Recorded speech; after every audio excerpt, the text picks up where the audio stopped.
অনেকদিন ধরে ভাবছি গরুর মাংস রান্না করব। আজকে বৃষ্টি নামে, তার জন্য হঠাৎ করে মনে হলো যে এখন রান্না করি। আজকে গরুর মাংসটা হবে খুবই স্পেশাল।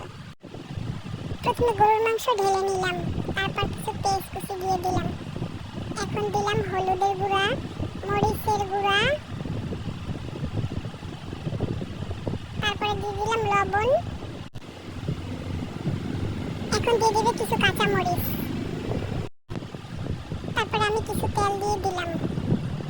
তেল দেওয়ার পরে আমি এখন হাতে সুন্দর করে অনেকক্ষণ মাখিয়ে ম্যারিনেট করে নিলাম।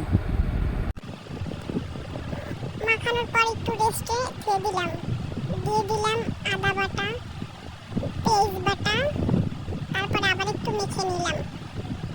মেখে নিয়ে অনেকক্ষণ রেখে দিলাম। তারপর দিয়ে দিলাম গরম পানি।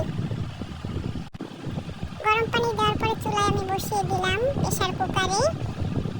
এই আমার গরুর মাংস অলরেডি হয়ে গেছে।